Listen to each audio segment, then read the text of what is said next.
한국경제TV 생생한 실전 투자 정보 와우퀴즈. 월 5,000원 커피값으로 투자 정보가 내 손 안에 배달됩니다. 와우킥 N에서 만나요. 네, K뷰티의 영토 확장이 거침없습니다. 미국과 유럽 시장을 장악한 우리 화장품주들이 이제는 새로운 국면을 맞이하고 있는데요. 특히 어제부터 시작된 대통령의 중국 국빈 방문과 바로 오늘 이어질 한중 정상회담이 뷰티 업종의 해묵은 과제인 중국 리스크를 제도약의 기회로 바꿀 수 있을지 시장에 이목이 쏠리고 있습니다. 이분과 함께 투자 포인트 짚어보겠습니다. 박현진 신한투자증권 연구위원 나와 계십니다. 어서 오십시오. 안녕하세요. 네. 이재명 대통령의 중국 방한 일정과 맞물려서 우리가 주목해야 할 포인트는 뭐라고 보세요? 사실 지금 한중 관계가 과거보다 좀 더 나아질 수 있는지에 대한 부분들이 아마 초관심사일 거라 생각이 듭니다. 그것 때문에 지난주에 여러 이제 관련된 종목들이 주가가 좀 변동성을 키우기도 했었고요. 실제 이제 뭐 한한령 해제와 관련돼서 여러 가지 논의되는 바가 많은데 그와 관련해서 실제 아직 뭔가 좀 이렇게 실질적으로 성과를 기대하기에는 조금 어려운 바로 감이 없지 보기는 않죠. 쉽지는 않겠죠. 오늘 오전에 강훈식 대통령 비서실장이 한한령 해제와 관련해서 다소 시간은 걸릴 거다. 그러나 이제 중장기 관점에서 노력을 하고 있다. 이런 코멘트를 하면서 사실 엔터주들이 좀 급락을 하고 있는 그런 상황입니다. 근데 우리가 중장기 관점에서 전략을 세워야 하기 때문에 그런 부분들 차분히 체크를 해보겠습니다. 자, 그러면 2026년 화장품 업종의 변화 포인트. 연구원님은 지역 확장으로 보셨더라고요. 원래는 뭐 모두 다 알고 계시겠습니다만 미국이랑 유럽에서 선전을 하고 있는데 영토의 확장이라고 하면 어느 지역에 주목을 하시는지요? 뭐 최근 2, 3년간의 트렌드를 먼저 말씀을 드리면 뭐 일본으로부터 시작을 해서 최근에 이제 미국 그리고 기타 이제 유럽에서까지도 한국 화장품 수출 지역이 다각화되고 있는 추세라고 보실 수가 있습니다. 특히 최근에 이제 일본과 미국에서는 각기 우리나라 화장품 수출액이 그 해당 국가의 수출 전체 그 화장품 수출액에서 차지하는 비중이 월등하게 높아져서 1등을 차지할 만큼 우리나라 화장품의 수출 경쟁력은 상당히 많이 올라왔다라고 보고 있고요. 최근에 이제 그 유럽 시장, 특히 뭐 프랑스나 아니면은 독일 그리고 기타 이제 이 항구가 여러 이제 발달되어 있는 뭐 네덜란드나 폴란드를 중심으로 최근에 우리나라 화장품 수출액이 급격히 올라가고 있는 추세이고요.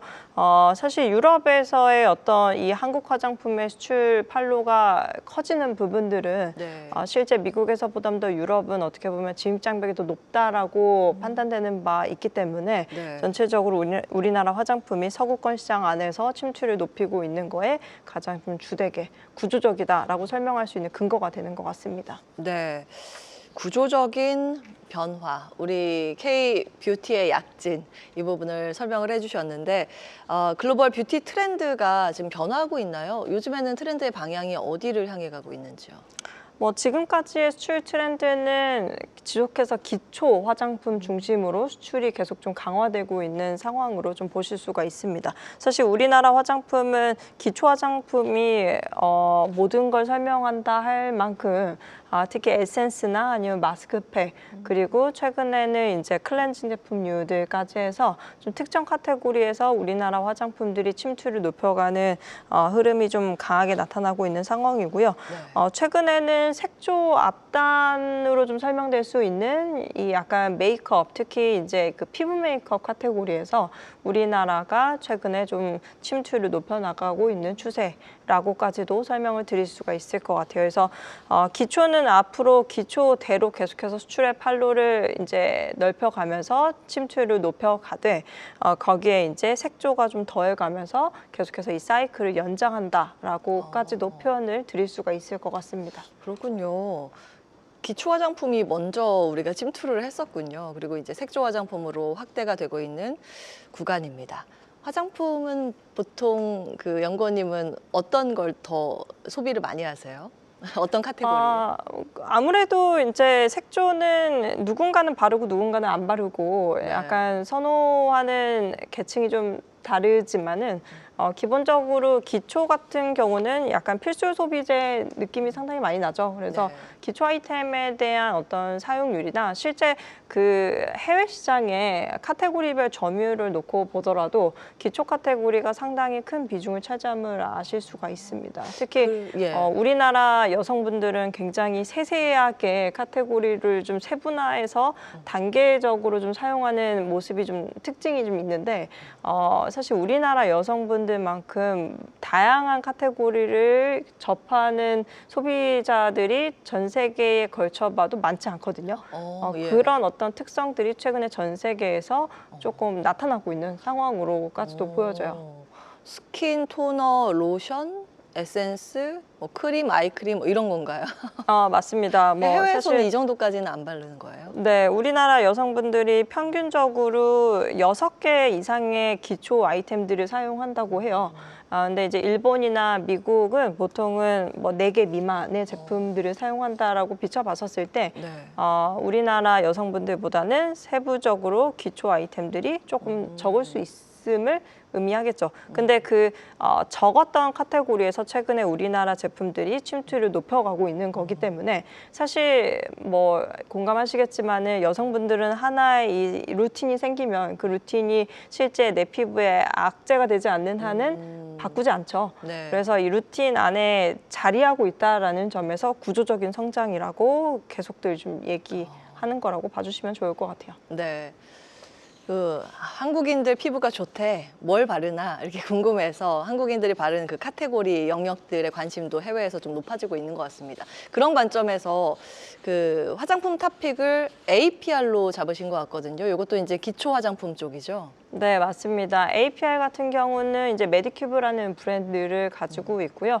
메디큐브는 유일하게 미국 아마존 채널에서 탑 100위 안에 7개 아이템을 일제히 랭크에 올리고 있는 기업이라고 보실 수가 있습니다. 가장 많은 제품을 탑 100위 안에 랭크하고 있기 때문에 아무래도 실적이 당연히 잘 나올 수밖에 없는 상황으로 좀 보이고요. 네. 실제로 APR 같은 경우는 마케팅비를 많이 쓰는 기업임에도 불구하고 최근에 그 B2B 거래라고 이제 뭐 약간 실리콘투나 기타 유통사를 통한 거래의 비중도 늘면서 영업이익단에서 이익의 레버리지 효과가 상당히 좀 크게 나오고 있는 경우의 회사라고 보시면 좋을 것 같아요. 그래서 그것만큼 최근에 시장에서도 밸류에이션 멀티플까지 좀 재고해서 이 기업에 대해서 바라보고 있는 상황이다라고 보시면 됩니다. 네, APR의 투자 포인트 먼저 잡아봤고요. 그와 함께 코스맥스도 주목을 하셨던데요. 코스맥스는 뭐 아까 제가 말씀을 구체적으로 많이 못 드렸는데요. 최근에 그 중일 갈등이 조금 심화되는 기조가 좀 있고 네. 그런 상황에서 어떤 카테고리에 있는 기업들 혹은 어떤 섹터의 기업들이 수혜를 볼 것인가에 대한 스터디가 최근에 시장에서 많이 진행이 되고 있습니다. 뭐 그런 관점에서 한일령의 최대 수혜주로 오히려 중국 로컬 화장품사들, 중국 로컬 소비재 기업들이 수혜를 볼 가능성이 높고 그런 측면에서 중국의 생산 법인을 두면서 중국의 로컬 고객사들을 대상으로 하는 코스맥스와 같은 기업들, 뭐 한국콜마도 해당이 됩니다. 코스 메카코리아도 해당이 되고요. 이런 중국의 생산 법인을 두고 있는 기업들이 여러 최근에 그 한일령과 관련해서 중일 갈등과 관련해서 오히려 좀 수혜를 볼 수 있는 경우에 기업들이지 않은가라고 보실 수가 있으실 것 같아요. 예, 중일 갈등이 지금 여전한 상황이기 때문에 그와 연관된 투자 포인트도 잡아주셨습니다. 코스맥스 체크해봤고요. 최근 색조 화장품 수출 흐름이 강화되고 있다고 하는데 좀 구체적으로 체크해 주십시오. 아까 말씀드렸던 것과 같습니다. 우리나라 화장품 수출은 기초 화장품 중심으로 상당히 강세를 띠고 있고 특히 특정 카테고리, 예를 들어서 에센스나 아니면은 선크림 그리고 마스크팩, 뭐 클렌징류, 제품류 중심으로 최근에 이제 수출 강세가 이어지고 있는 상황이고요. 근데 최근에 도드라지는 특징이라면 뭐 작년이었던 것 같아요. 작년부터 그 피부 메이크업 쪽 파운데이션, 비비크림 카테고리에서 일부 비상장 브랜드들 그리고 상장 중소형 브랜드들이 아마존 내에 순위를 높이고 있는 상황으로 좀 보여집니다. 그래서 관련된 기업들에 대해서 시장의 관심이 좀 높아지고 있는 추세이고요.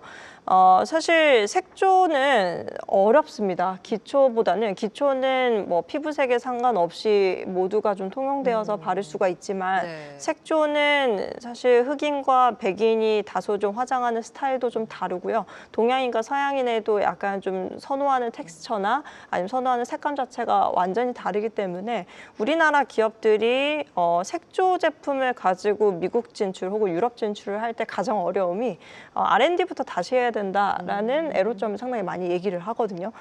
그럼에도 불구하고 최근에 그 피부 메이크업 쪽에서 파운데이션의 색깔을 상당히 다양하게 해서 최근에 아마존 그리고 미국의 이제 유럽의 여러 채널에서 이제 점유율을 높여 나가고 있는 브랜드들이 있기 때문에 이런 예. 브랜드들이 시초가 되어서 앞으로는 색조에서까지도 우리나라 화장품 수출의 판로가 조금 더 확대될 수 있다라는 부분들을 같이 전망해 보시면 좋을 것 같습니다. 국내 색조와 관련해서 좀 잘하고 있는 기업이라고 하면 어디가 있을까요?